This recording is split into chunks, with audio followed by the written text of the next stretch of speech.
let's start with, okay, so help me with where things stand with the payments to the families. Well, as you know, Farid Fata committed a horrible crime against his victims. He prescribed cancer treatments for people who didn't have cancer, and he did so for profit. We prosecuted him. We got a sentence of 45 years in prison for him. We also seized all of the assets that we could find from Dr. Fata. The court has instituted a process where victims can be compensated for out-of-pocket loss as a result of the harm caused to them by Dr. Fata. Last month, the claims administrator sent out letters to victims of Dr. Fata, either approving or denying their out-of-pocket losses. Approximately 74% of those claims are being granted in whole or in part. The people who have been denied are understandably disappointed in those denial letters, but what I want to emphasize to your viewers and to the victims is that those denial letters are preliminary. They can be changed.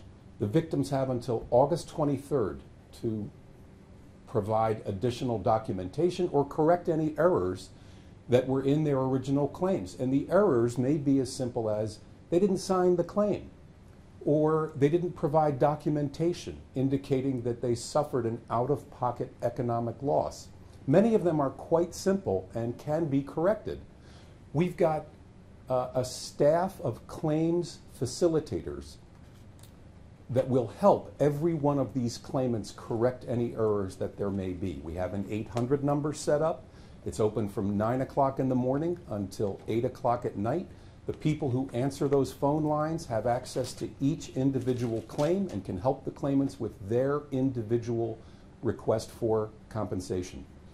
I just want to emphasize that the government will do anything it can to try to make sure that these claimants get all the money that they are legally entitled to under the system that has been set up by the court. Let's back up. How many victims are we talking here in terms of eligibility? 734 people have submitted claims to date. Okay. And as I understand it, they're either in full or in part. In other words, like you put in your claim and then you can get some of it, all of it.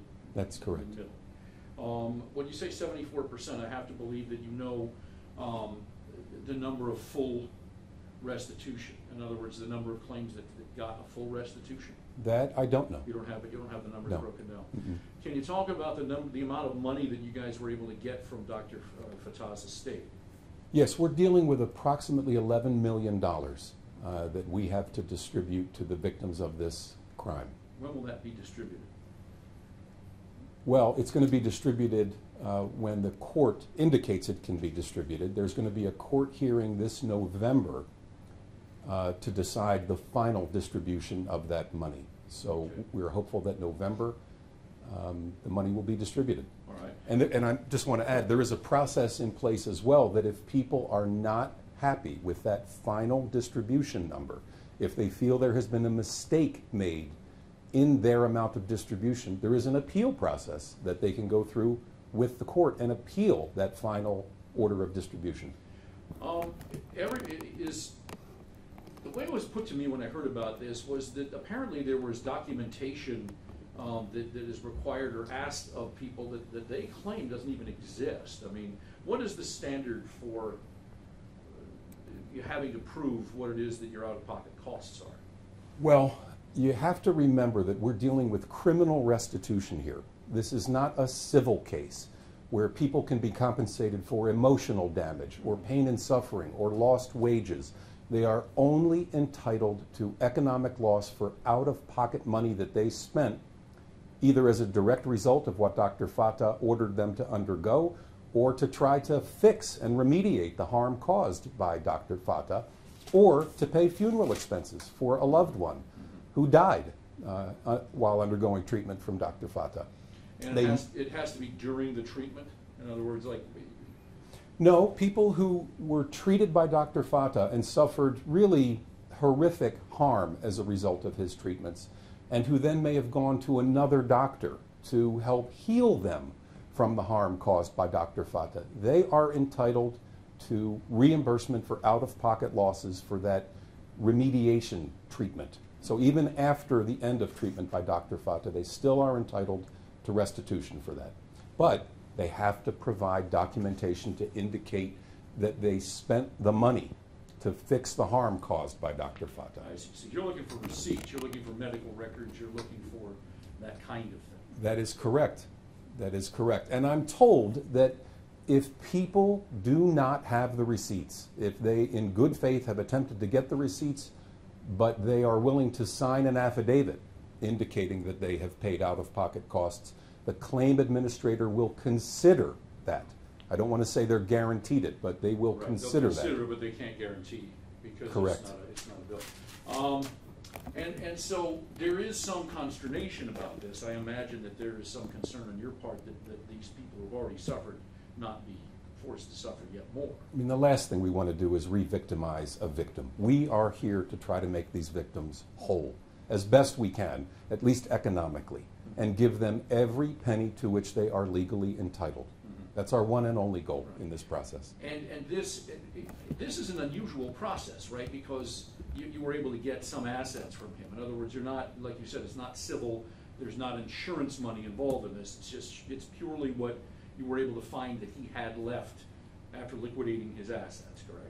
Our prosecutors in this office, along with FBI and Health and Human Services investigators, did an outstanding job to locate the $11 million assets that Dr. Fata had hidden and secreted in many different bank accounts and real estate investments and things of that sort. So yes, this is an unusual case that we have $11 million to distribute, and we have over 734 victims who have been harmed by this man who may be entitled to a portion of that money.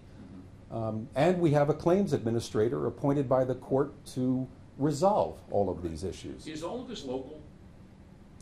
It's primarily local. We have victims that are outside of the district, but the vast majority of Dr. Fata's victims are located in this district. Is the claims administrator here? No, the claims administrator is located out of state. Okay. Is it in Washington or do we know?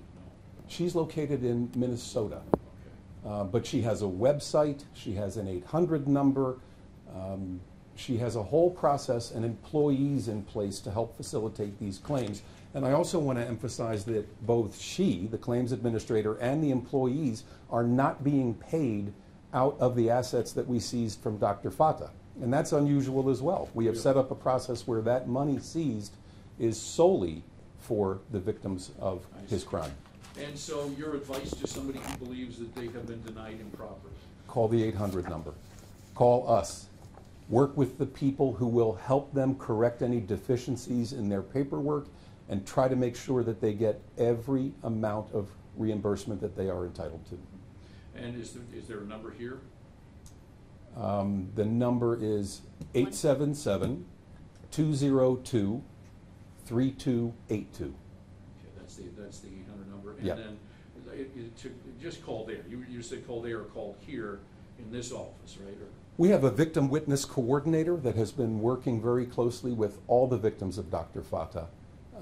She is available, but the best course of action to fix a preliminary denial letter is to call that 877 number and work with the claims administrator. I see. I imagine the phones lit up when these letters went out, right? Because there were still people who think, hey, I put in a stack of receipts and I only got a little bit.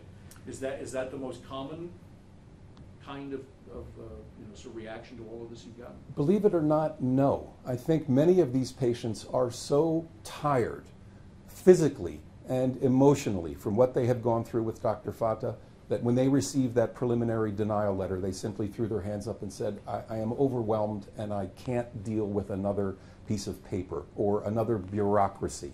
And my message to them is we are here to help you fix it. And we understand how badly these people have been harmed, but we will do everything we can to ensure that they are compensated. Is this sort of the classic government, it's the administrative, nuts and bolts of things, and sometimes these things don't always go as smoothly as you'd like, right? Well, I think more than that, it is the requirements of the law that indicate people can only get financial restitution for out-of-pocket losses. I know people would love us to say, can't you just split up this money and give it to all the victims equally? And unfortunately, the law does not allow us to spend this money in any other way than giving people money back for what they spent to correct the harm caused by Dr. Fata. Anything else you want to add? No, thank you.